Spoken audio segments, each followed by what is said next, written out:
Programımız kaldığımız yerden devam ediyor. Şu anki konuğumuz psikiyatrist ve psikoterapist uzman doktor Emel Kurt. Emel Hocam hoş geldiniz. Hoş buldum. Teşekkür Hoş geldiniz ederim. hocam. Çok teşekkürler. Hocam bugünkü konumuz kaygı bozukluğu. Kaygı bozukluğu nedir ve buradaki yapılan psikoterapiler nasıl oluyor? Biraz bahseder misiniz?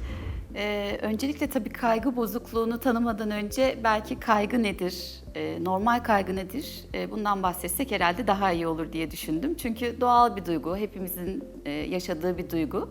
Aslında yaşamsal bir duygu. Eğer kaygımız olmasaydı herhalde hayatta kalamazdık diye düşünüyorum. Şöyle düşünürsek, eğer ölümden korkmasaydık, eğer aç kalmaktan korkmasaydık ne yemek arardık ne barınacak bir yer arardık kendimize. O yüzden kaygı evrimsel olarak hepimizde var ve olması da çok şahane. Fakat bazen bizi biraz yoran bir duygu haline dönebiliyor. O zaman da işte bunun bir kaygı bozukluğu olduğunu düşünüyoruz. Eğer uygunsuz bir durumda ortaya çıkan bir kaygı durumuysa, herhangi bir tetikleyici, korku verici bir uyaran olmadan ortaya çıkan bir kaygı durumuysa o zaman bizi yormaya başlıyor ve o zaman da kaygı bozukluğu diyoruz biz buna. Tabii kaygı deyince benim aklıma şöyle bir mekanizma da hemen geliyor. Biliyorsunuz ki kaygının işlevi savaşmak ve kaçmak üzerinde kurulu tepkilerimizi aslında ortaya çıkarabilmek. Bazen bunun aslında işe yaradığı zamanlar var, bazen de kaygı bozukluğunda bizim teşhise dönüşen sonuçları var. Yani bazen gereksiz yere hastalarımızın pek çok şeyden kaçmaya başladığını görüyoruz. Dışarı çıkmaktan kaçmaya başladığını, sosyal ortamlardan kaçmaya başladığını ya da kendileri için tehlikeli zannettikleri herhangi bir şeyden kaçmaya başladıklarını görüyoruz. Bu da bizim için aslında teşhis için önemli bir kriter haline dönüyor. Psikoterapi de burada devreye giriyor. Evet, tabii. evet. Yani psikoterapi mutlaka kaygı bozukluklarında çok sık kullanılan bir yöntem. Pek çok tedavi şekli var elbette. Tabii burada biraz psikoterapiyi tanımlamak da bence önemli belki başlangıçta diye düşünüyorum. Çünkü bu konu biraz kafa karıştırıcı bir noktada duruyor sanırım herkesin zihninde.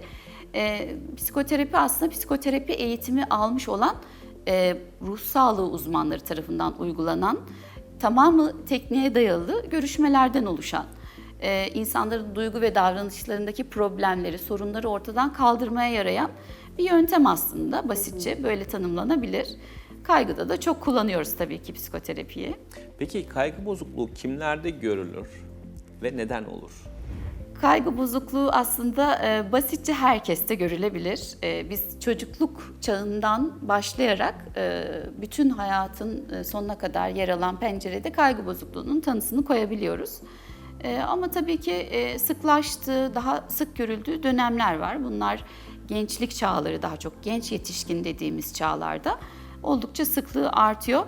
Ve ne yazık ki biz kadınlar bu konuda biraz daha dezavantajlıyız. Kaygı bozuklukları kadınlarda hemen hemen her yaşta ve hemen hemen her hastalık grubu açısından kaygı bozukluğu türünde maalesef ki biraz daha fazla oranda yakalanıyoruz diyebilirim. Bunun için bakmışlar tabii hani niye böyle bir farklılık var. İşte biraz biyolojik hormonal farklılıklardan söz ediliyor. Bazen öğrenme modeli gibi, hani kız çocuklarına bu daha çok öğretiliyor gibi ya da biraz toplumsal cinsiyet rolleriyle ilgili durumlar. Bunlar gözetiliyor ama tam netliği yok. Biliyoruz ki ama biraz daha kadınlar bundan daha muzdaripler kaygı bozukluğundan. Toplum etkisi, çevresel faktörler tabii Evet, bunu kadınların evet, daha çok yaşamasına evet. sebep oluyor. Peki hocam, kaygı bozukluğu olduğunu bizler nasıl anlarız veya siz tabii uzmanlara geldiğimizde sizler bu teşhisi nasıl koyuyorsunuz? Biz kaygı bozukluğunda da aslında hemen hemen bütün ruhsal hastalıklarda da tanımızı klinik görüşmeyle koyuyoruz. Bazen bu böyle bir yanılgı içerebiliyor. Herkesin kafası bu noktada bazen karışık. Acaba bununla ilgili hep testler mi kullanılıyor? O testlere bakarak mı karar veriliyor, tanı konuluyor deniliyor ama aslında ruhsal hastalıkların tamamının klinik görüşmeyle tanı konulan hastalıklar olduğunu söyleyebilirim. Tabii ki yardımcı bir takım ölçüm metotlarımız var. Bu zamana kadar geliştirilmiş çeşitli ölçekler, testler. Bunlar da yapılabiliyor ama bunlar bizim için biraz daha yardımcı boyutta. Kaygı bozukluğunun tanısını koyarken tabii biz kaygı ile ilgili semptomların süresi, ne zamandan beri bu kişi bu sorunları yaşıyor, hayatını ne derece etkiliyor mu gerçekten? Bunlarla ilgili yaşamı hangi alanlarda kısıtlanmış? Önce bunlara bakıyoruz. bir genel ruhsal değerlendirme yapıyoruz ve beraberinde de mutlaka kaygıyı tetikleyen herhangi bir başka durum var mı? Yani bir tıbbi hastalığı var mı bu kişinin? Mutlaka bu yönde bir inceleme istiyoruz. Çoğunlukla mutlaka öncelikle dahili bir muayeneden geçmelerini istiyoruz hastalarımızın.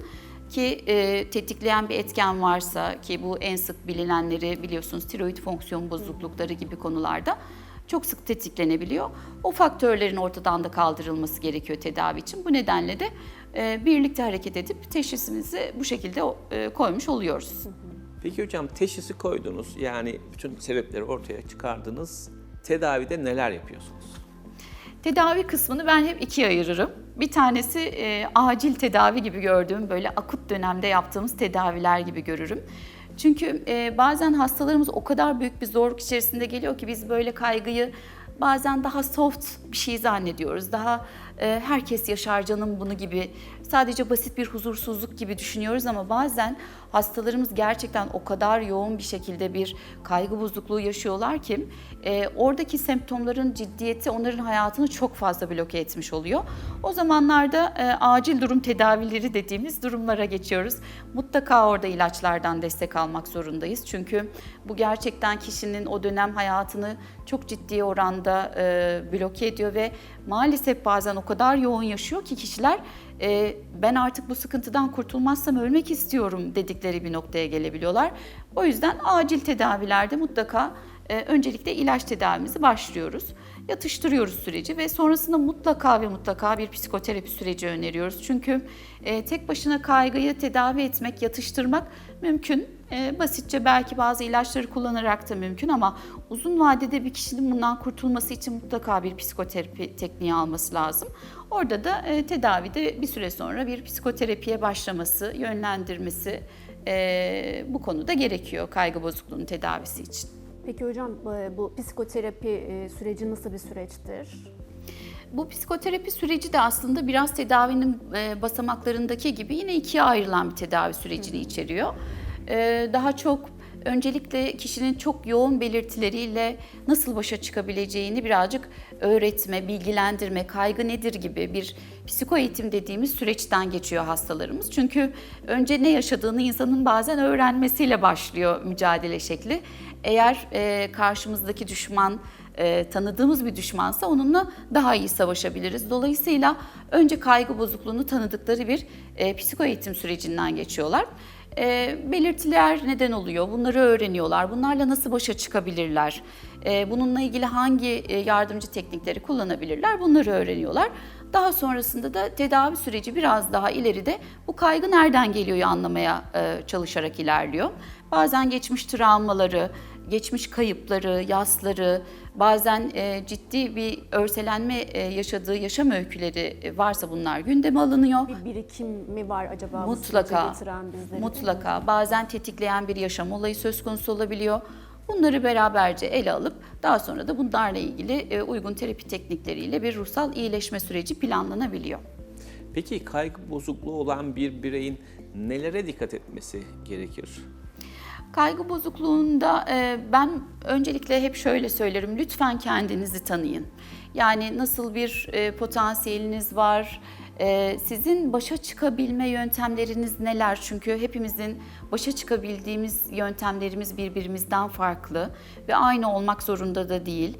Kişilik yapınızı tanıyın, yaşamdaki güçlüklerinizi tanıyın, iyi yönlerinizi tanıyın, olumlu taraflarınızı tanıyın gibi bir kişisel tanımı öneriyorum. Ve ikincisi de mutlaka aslında hani belki hepimiz için de zaten gereken bir şey bu ama kaygı bozukluğu varsa mutlaka yaşamına dikkat edeceksin diyorum. Çünkü sağlıklı yaşam, yani düzenli spor yapabiliyor olmak, düzenli beslenebiliyor olmak, sağlıklı besinleri tüketebiliyor olmak, belki meditasyon yapabiliyor olmak, inancına bağlı belki namaz kılıyor olmak gibi ona iyi gelen şeyleri yapabiliyor olmak aslında çok gereken bir şey. Mutlaka kaygı bozukluğunda bunlara dikkat edilsin istiyorum.